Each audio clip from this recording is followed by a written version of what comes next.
Hi, I am Balaji Chipada and welcome back to my YouTube channel. In continuation of our Python series for data science, in this video, let's learn everything about Numpy.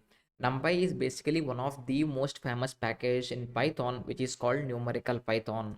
Whenever you want to do some numerical operations on any set of numbers or indexes or maybe some multidimensional arrays, that is where Numpy comes into picture. Now you might ask, we already have some data structures like list, dictionaries, a lot of other stuff, then why do we need numpy? Let me take an example. Let's say you have a list of elements which are 10 elements and you want to do a square of all of those elements. What you usually do, you will iterate through the list and square those numbers, right? And that will take, let's say, x amount of time. And for the same operations, if you do it in numpy, you create a numpy array and then you say square of that numpy array, it will be 10 times if not much faster compared to the other data structures. That is why we need numpy. There are multiple important features that makes numpy very important. One is performance, it is much faster, and second one is multi-dimensionality array support. You can create multi-dimensional vectors or arrays without any complexity, and you can do mathematical operations or numerical operations on top of it with ease by using numpy. And then we have a lot of mathematical functions. You don't need to build logics for everything. You can just use the functions that are available. And it has one important concept called array broadcasting. We will learn about that in the next video. And it is highly integrated with other libraries, so it is much faster to use numpy rather than the other data structures whenever it is available. So that is all about the theory. Now let's get into the coding part and understand what NumPy offers and how we can use NumPy for our data science course. So what is a NumPy? NumPy is a numerical Python and it is an open source Python library, and it is almost used in every field of science and engineering. And it is also a backbone of scientific packages like SciPy, Matplotlib, Pandas, and all other packages that we will learn in the next videos. Okay, so learning NumPy is essential to understand all of the other packages. And mostly the power of numpy comes from n dimensional array. We also call it as nd array, which is very fast, flexible, and which is efficient for large data sets in Python. Now first let's see how you can install numpy array. So to install a package in your Python environment, you can just say exclamation pip install numpy. If you are using a VS Code or any code editor, you can just try this using the terminal as well, or if you are using a Jupyter notebook, you can execute here as well. And if you execute this will install the numpy package onto your environment. If the package is already existed, then it will say requirement already satisfied. If it is not, it will download the package and it will be available for you to use. And now we have installed the numpy package. We have to import the package. So for importing, you can say import numpy. We can do like this as well. You can directly say import numpy, and whenever I'm trying to use the numpy, then I have to type the whole numpy as a word. So if I want to create a 1D array, then I will say numpy dot array, and I will say 1 comma 2 comma 3. So this is how it should be, but every time I need to write my word numpy, right? So instead of doing that, I want to use some alias name. That is where I'm saying import my numpy package as np. So whenever I want to use numpy, instead of writing the whole numpy as a word, I will just use np. Now I can just say np dot array 123. See, it works. Here I can give whatever the name I want. I can even give my name as well, but it is recommended for you to use import numpy as np because most of the people use it as an np only, and it is industry standard as well. Now how do you create arrays? So for creating an array, you say np dot array and you give a list of elements 1 comma 2 comma 3. And when you print the array, if you see the difference, this is not like a list, right? Let me explain that in detail. Let's see, let's create a list equal to 1 comma 2 comma 3 and print list. And if you see the output, these elements are separated by a comma, but here these are not separated by a comma. By looking at this, you can get to know what is a list and what is an array.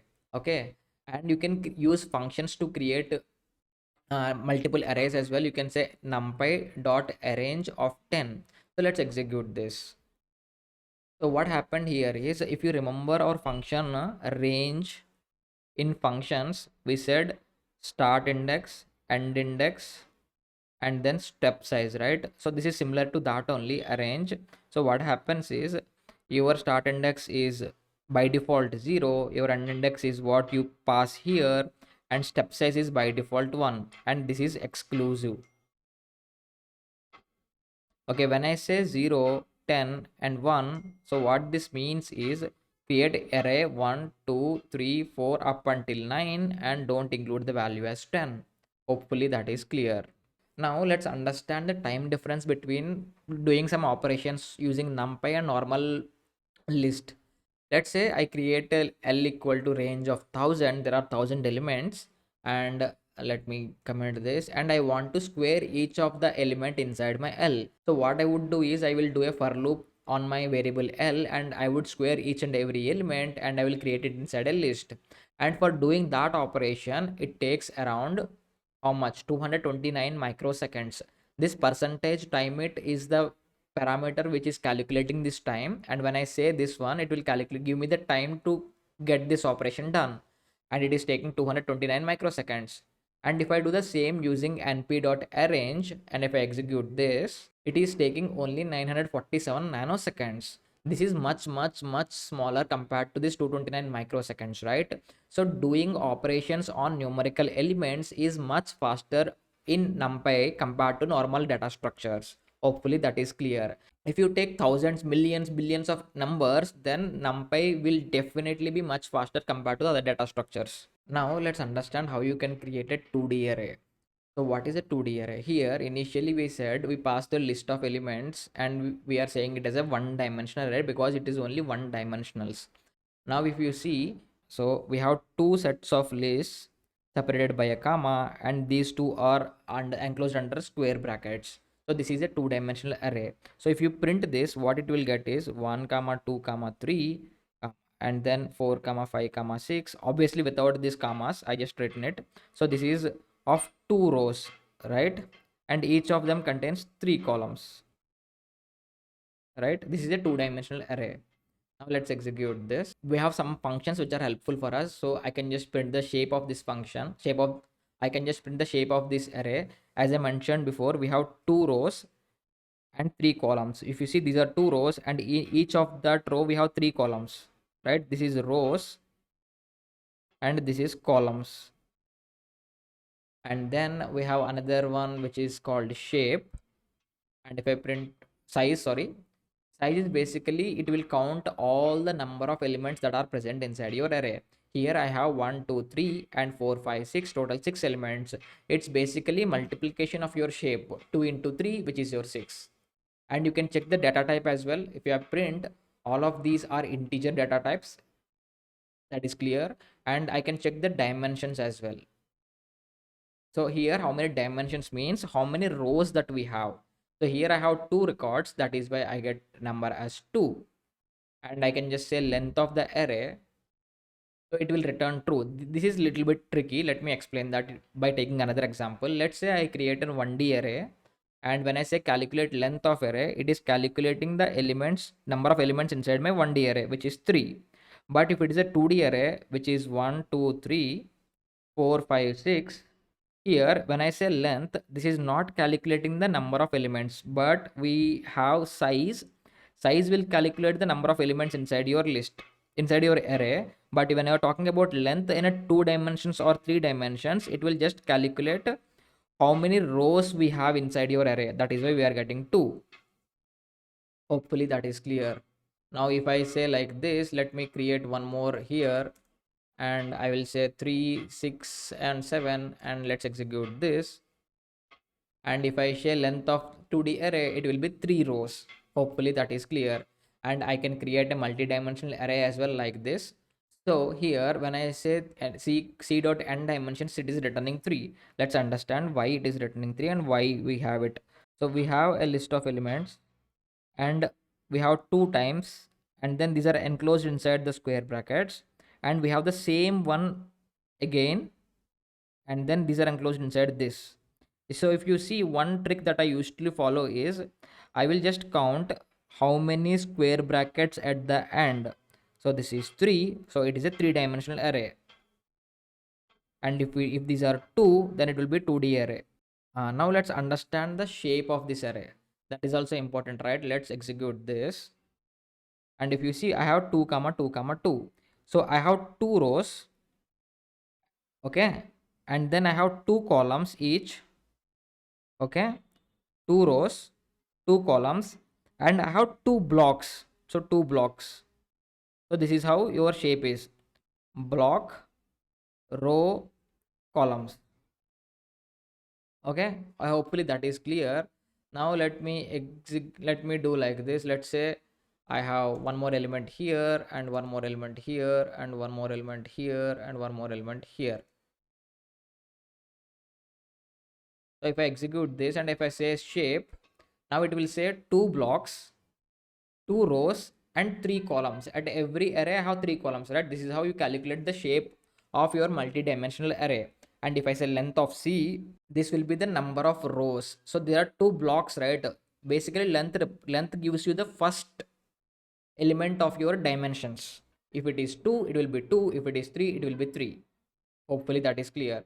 And size gives you the total number of elements that are present inside your array, which is 12. 3 into 2 into 2, which is 12. This is what basically the size of an array. Now let's say I want to create a 5-dimensional array. So I cannot just sit and write all the elements in a 5-dimensional array, right? That is where functions helps you to creating arrays. So a equal to np.arrange of 10. As I mentioned before, this will generate elements from 0 to 9 with a step size of 1. And I can say like this here, it will generate elements from 1 to 20 with a step size of 5, but 20 is not included. So first one is 1 plus 5 is 6, 6 plus 5 is 11, 11 plus 5 is 16, and 16 plus 5 is 21, which is more than my element 20, that is a 20 is not included. Now let's understand linear spacing. So we have 0 here, and we have 1 here, and this is start, and this is end, and this is the number of points. So what 5 means: generate 5 points of equal spacing between my start and end. So because of 5 points, I have 0, 0.25, 0.5, 0.75, and 1. So difference between any of these two numbers is 0.25, right? So these are called linear spacing. Between my given two numbers, index and end index, generate 5 points of linear spacing. That is why I got this. Now what if I say generate linear spacing of 6? If I do this, I get 6 points. Okay. Now if I do this, here I'm saying generate 5 points between 0 to 10. It says 0, 2.5, 5, 7.5, and 10. Hopefully that is clear. Now let's say I want to create multi-dimensional array in which all the elements are ones. So I can use the function called np.1, and here it's a 2D array which is of shape 3 comma 3. And because if you look at the parenthesis here, start and end is two square brackets, that is why it's a 2D array, and all the elements are 1. So in this way, I don't need to type all of these ones. By declaring the array, I can just say np.ones 3 comma 3, and I can similarly do np.zeros as well. So all the elements inside this will be 0, and I can say 3 comma 8 or 9, and it will generate instantly. Now let's understand another important function, np.I. So what it does is it will create a matrix or array in which all the diagonal elements are 1 and remaining elements are 0, and it takes the shape of array. And if you don't mention two shapes, if you mention only one number, it will create a 3 by 3 square array. And if I say 2, it will create 2 by 2. If I say 2 by 3, it will create 2 by 3. Okay, here if I say 3, it will be creating a 3 by 3 square array, and it will just do this.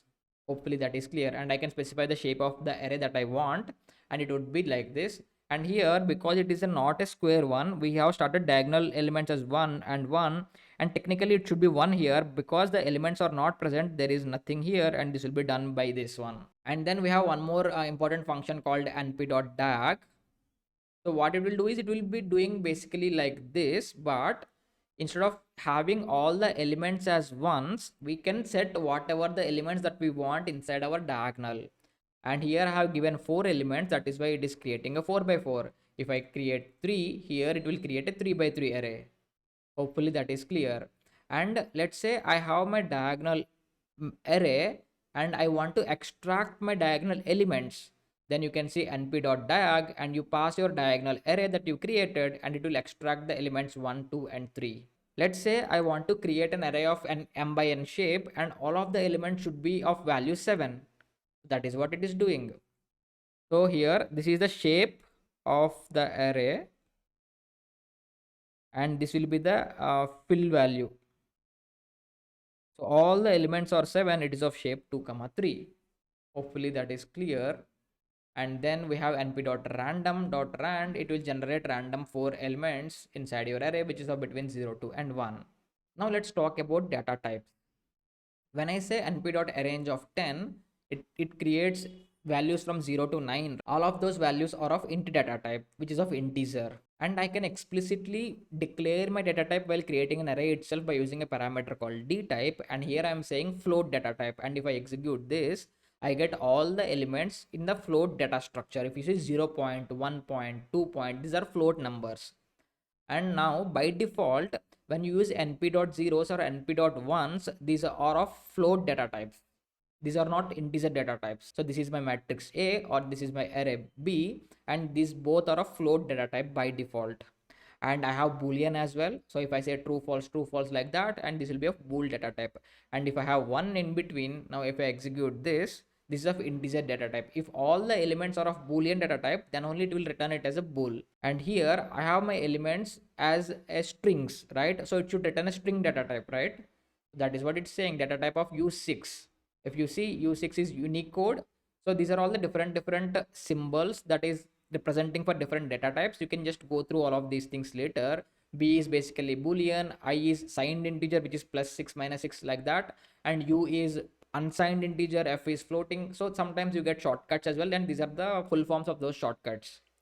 Now let's create a numpy array in which it holds multiple data types. Here I have numpy array in which I have value as 1, which is of integer, a which is of string, true which is of boolean, and array inside an array which is of np.array. And if I execute this will throw an error because it is not taking all of these as a single data type. So what we have to do is we have to create dtype as object. If I do this, now this will be executed. When I say dtype as object o python object, we are saying python to hold multiple data types inside a given array. And if I print my array, it looks like this. Now let's understand the indexing and slicing, which is an important topic as well. Now creating an array np.arrange of 10 0 to 10 elements, and I want to access the element which is of index 5.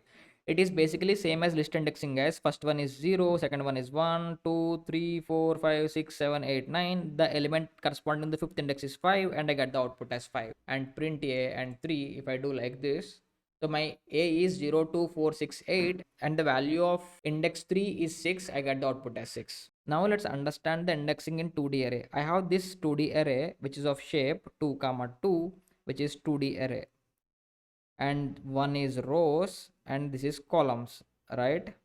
And if I want to access this element which is of second row and second column and indexes starting from 0 1 2, I will say a of 1, okay, comma, and this will be the second column which is of 1 because index starting from 0, right? So if I say a of 1 comma 1, I get the element 2. So let me do this, a of 1 comma 1, and if I say like this, I get the element as 2, and a of 1 comma 2, if I do like this, I get the 0 as an output. And if I say 1 comma 4, which is not present, then it will raise an error called index error, because we are trying to access an index 4 which is not present inside your array. And I can directly assign the values as well. I am saying at second index row and first index column add the value as 50, and if I execute this, I get 50 here. And it's basically same as list, guys. Whatever you have learned in list, all of that is accessible here. Nothing is different. And I can just change the values. Just like list, you can do anything that you want. Here I am creating a which is of values 0 to 10, up until 10, and then I am saying after fifth index add all the values as 10. So I have all the values as 10. So this is like assigning values, right? So just like list, you can work with arrays same to same, and all of that will work, guys. And here, let's say I have b equal to np.arrange of 5. Now this is important. What happens here is, now let's take this and let's print this. This is basically reverse of the elements, right? If you remember, I am saying all the elements in reverse order. So I get 4 3 2 1 0. and from the fifth index I am adding all of this array into my A. That is why I have 0 1 2 3 4 and 4 3 2 1 0. Now let's do all of these manipulations inside a 3D array. Okay, so let's execute this. If you see, I have two blocks, so this is 2, and in each block I have 3 rows, and in each row I have 4 columns. So this is my shape of my matrix or array, which is of 3D shape. And why it is 3D? See the 3 square brackets, and there are 3 shapes inside your dimensions. If I want to access 1 comma 1 comma 1, that means first index block. So as I mentioned before, this is my block, rows and columns.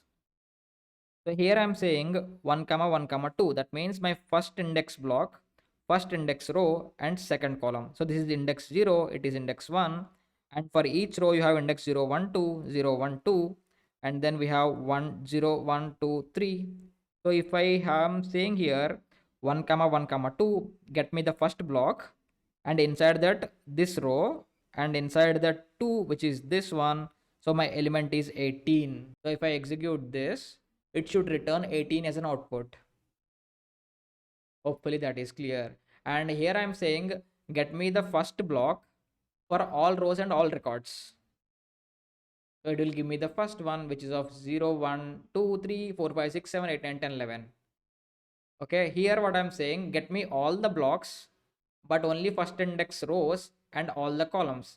So what it will return is, it will return only this and this, because we are saying get me first index rows.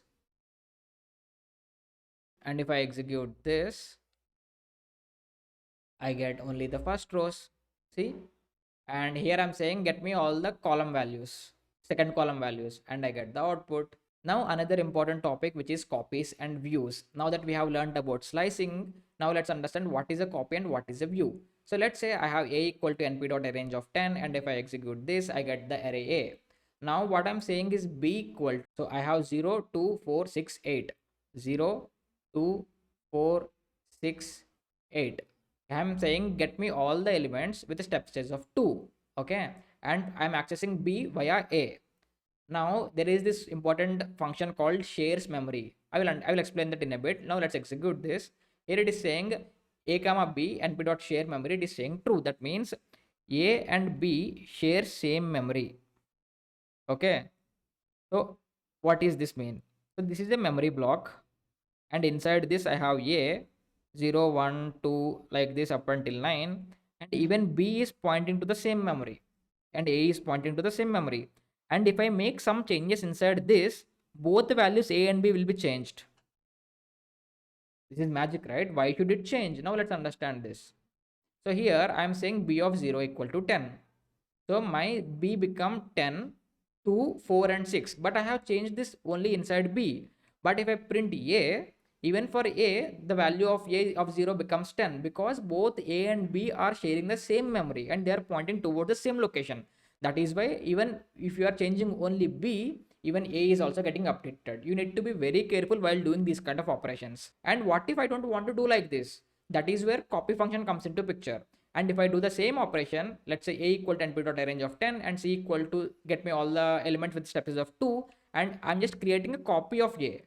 And if I check np.shares memory, it says false. And if I update the value of c of 0 equal to 10, and if I print a, my a will be the same as 0 1 2 3 4 5 6 7 8 9, but not the 10 1 2 3 4 5 6 7 8 9. Hopefully that is clear. And that's it, guys. We have learned a lot in this video, like how to create arrays, why do we need arrays, and then what are the different type of data types that we have, and then indexing, slicing, views, copy, accessing elements in multidimensional array, how to create arrays using some functions. We have learned a lot of things about arrays.